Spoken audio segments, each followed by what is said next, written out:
libertário, pacifismo, direitos humanos e ecologia. Sucessivamente, anos 60, 70 e 80. O caos é a base da nova ordem, Leonardo Boff, na terceiro Fórum Social Mundial, Porto Alegre, 2003. Bom, a Escola de Frankfurt, como eu disse, é um movimento ideológico, nascido no Instituto, não dá, a Revolução Cultural. Empreendimento intelectual que visa a superação da cultura ocidental cristã, tendo por instrumento a desconstrução das suas instituições, família, religião, tradições, educação, democracia, economia de mercado, etc., e a desestruturação dos seus valores morais e cívicos, criando as condições para o êxito da revolução do proletariado nos países democráticos capitalistas. Estamos nessa, hein?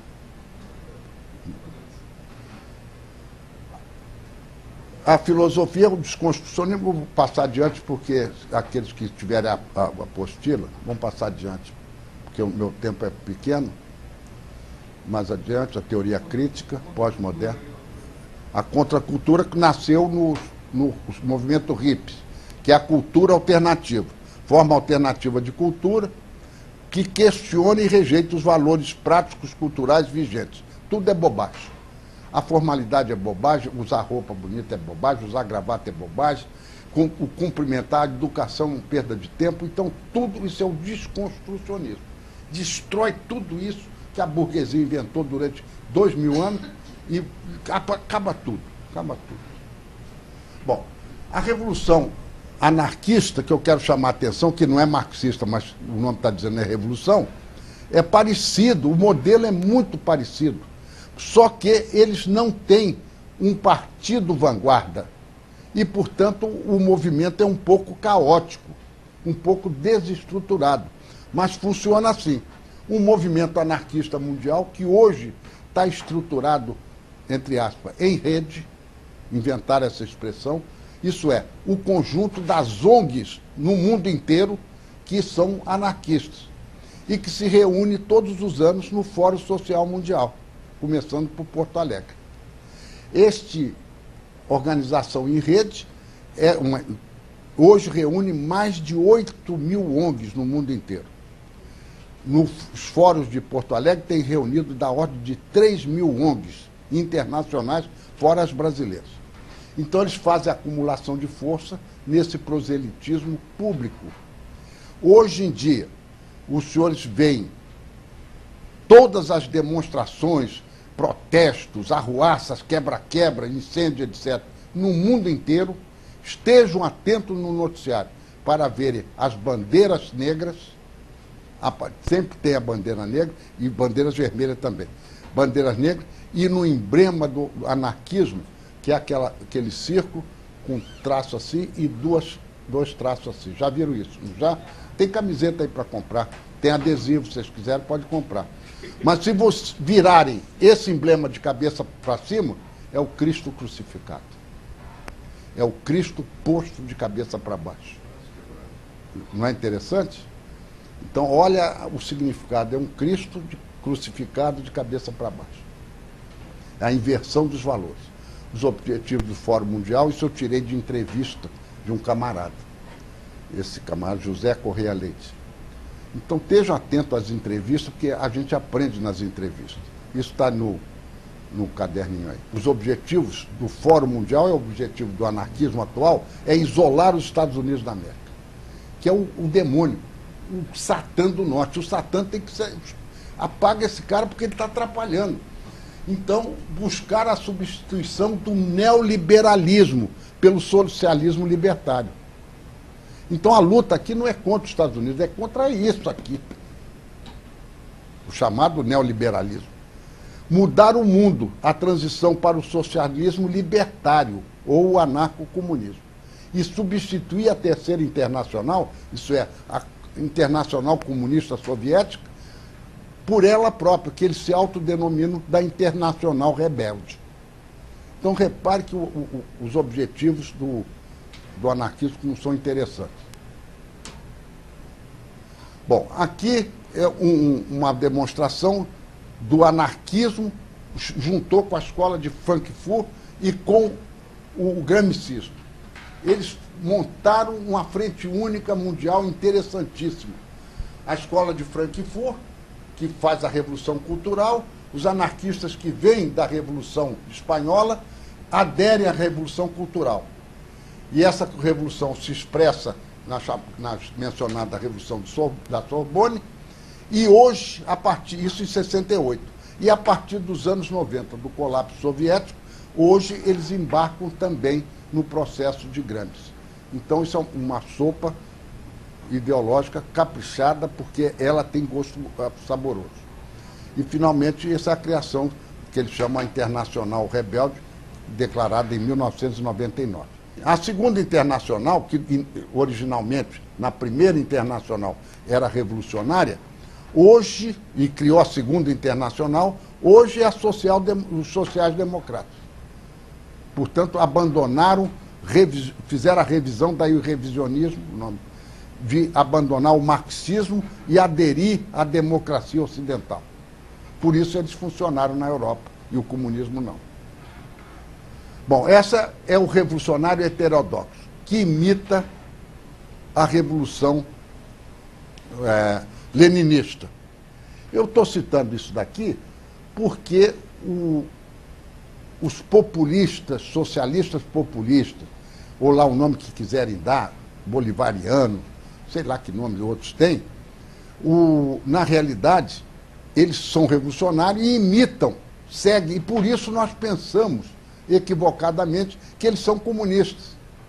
E no momento que a gente acha que eles são comunistas, os partidos comunistas dão risada e ficam escondidos trabalhando a sua própria revolução, que está muito atrasada no Brasil, porque são partidos frágeis ainda. Eles sofreram uma derrota muito significativa nos anos 70 no Brasil, que foi a derrubada do Partido Comunista do Brasil e o Partidão, Partido Comunista Brasileiro, em dezembro de 74 e janeiro de 75. Isso desestruturou os comunistas. Só remanesceram as organizações terroristas, que aí estão em outras denominações. Ora, o Partido Revolucionário Populista, ele entra no jogo democrático, porque não tem outra alternativa. Entra no jogo, ele pode ser nascerista, pode ser obrista, pode ser o que quiser. E aí, uma vez chegado no governo, com seus militantes e ativistas, e ocupa o governo na sua extensão para formar o aparato, aí eles começam a fazer as reformas radicais por ensaio e erro, por balões de ensaio. Se bobear, sai uma reforma. Se houver muita oposição, retrai da reforma e depois a gente tenta de novo para outro caminho.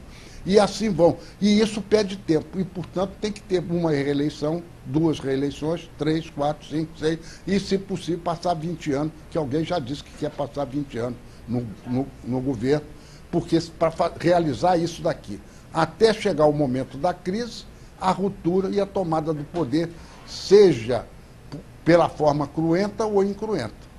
A forma incruenta, meus amigos, um plebiscito, quero poderes plenos. Aí nós todos, ingenuamente, vamos dar poderes plenos para que o governo tenha força para resolver a crise. E aí eles ficam lá, nunca mais saem, porque quem senta e se levanta é bobo. E aí vem a tomada do poder, a imposição da nova ordem, que é a ordem deles, mas a ordem socialista. É um socialismo crioulo, ou um socialismo moreno, enfim, um socialismo qualquer que represente, seja um projeto ideológico assim estranho, seja talvez um socialismo individualista, o meu socialismo.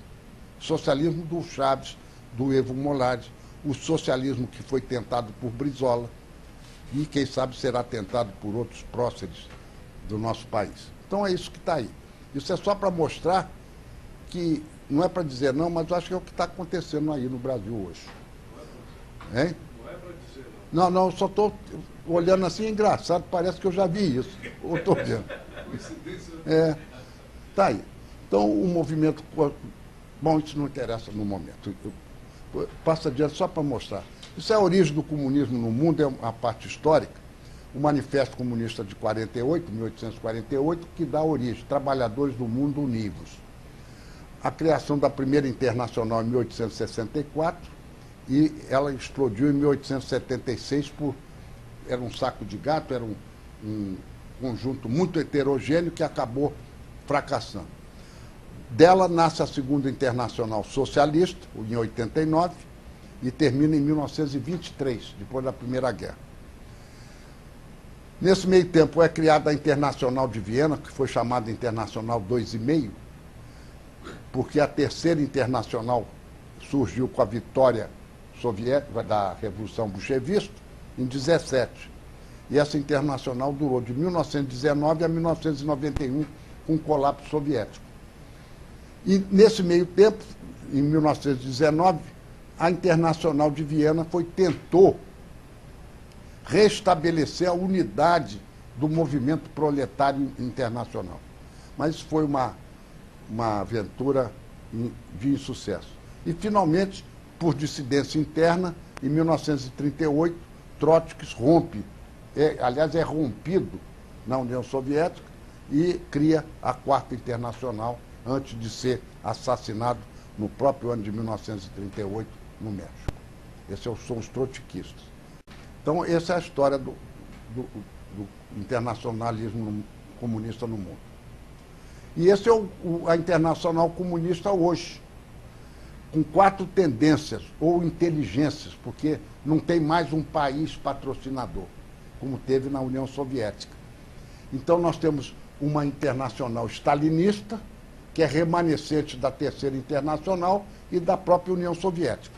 Explodiu, mas ficaram os partidos comunistas e ficaram 4 países remanescentes: Cuba, China, Vietnã e Coreia do Norte, que são partidos leninistas, são países leninistas. Então, essa é a inteligência marxista-leninista hoje. Ela está muito infiltrada hoje pelo pensamento de Gramsci. Uma inteligência trotskista que é remanescente de 1938, que está aí até hoje.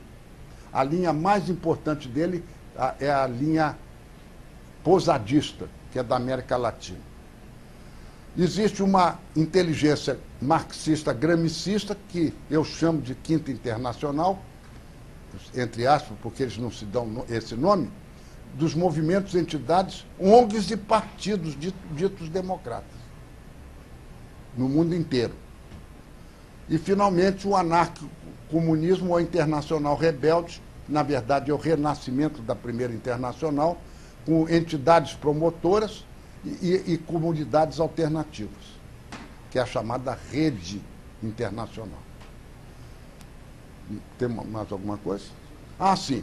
Perifericamente, nós temos a esquerda democrática, o socialismo fabiano, em inglês, a Internacional Socialista Europeia, temos o socialismo heterodoxo não marxista, não pertence à Internacional, elas são localizadas, são dentro de nacionalidades, e a Igreja Progressista, que é internacional na América Latina, com alguma presença na Holanda e na Bélgica. Está reacendendo o seu ativismo. E vamos ver a presença do Papa na tal reunião do bispado latino-americano. O que ele vai dizer lá? Eu tenho a impressão que ele vai bater nisso. Acho que vai bater como o outro bateu. O outro, o João Paulo II, ele foi mais objetivo. O arcebispo mais ativo nessa linha que tinha no Brasil